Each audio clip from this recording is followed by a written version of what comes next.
Doctor Priya Ramachandran அவர்கள் தலைவர் ரஜினிகாந்த் அவர்களை பற்றி ஒரு சில விஷயங்கள் ஒரு வீடியோவில் பேசியிருந்தாங்க. அதாவது தலைவர் சில வருடங்களுக்கு முன்னாடி புற்றுநோயால் பாதிக்கப்பட்ட குழந்தைகளை போய் சந்தித்து பேசியிருந்தாங்க அப்படிங்கிற விஷயம் அவங்க எல்லாருக்கும் தெரிஞ்சிருக்கும். அங்கே தலைவர் ரஜினிகாந்த் அவர்கள் வந்தது எப்படி, எதனால் புற்றுநோய் பாதிக்கப்பட்ட குழந்தைகளை பார்க்குறதுக்காக தலைவர் வந்தாங்க அப்படிங்கிறது பற்றி தான் பிரியா ராமச்சந்திரன் பேசியிருந்தாங்க. ஸ்ரீராம் அப்படின்னு ஒரு சிறுவன், புற்றுநோயால் பாதிக்கப்பட்ட ஒரு சிறுவன். அந்த சிறுவனோட ஆசை என்ன அப்படின்னு கேட்கும்போது தலைவரை பார்க்கணும் அப்படின்னு அந்த சிறுவன் சொல்லியிருக்காப்படி.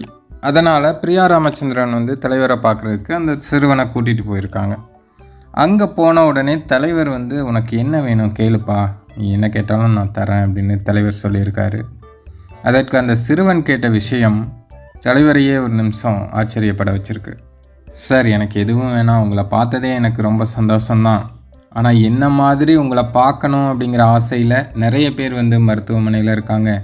நீங்கள் ஒரு தடவை அவங்களையும் பார்த்துருங்க, அதுதான் எனக்கு சந்தோஷம் அப்படின்னு அந்த பையன் சொல்லியிருக்காப்படி.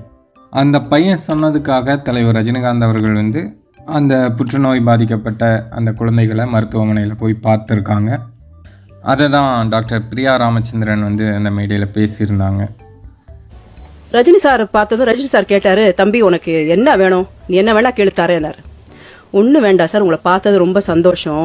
ஆனால் என்ன மாதிரியே நிறைய குழந்தைங்க இங்கே மருத்துவமனையில் இருக்காங்க, அவங்க உங்களை பார்க்க விரும்புகிறாங்க, நீங்கள் வரணும்னு சொன்னோம். அவனுக்கு ஒன்றும் கேட்க தோணலை, மற்றவங்களுக்காக அவரை வரவழைச்சான். அவர் வந்தார், அத்தனை குழந்தைங்களையும் சந்திச்சார். அது ஸ்ரீராம்னால அவர் வந்தார், நான் கூப்பிட்டதுனால வரல.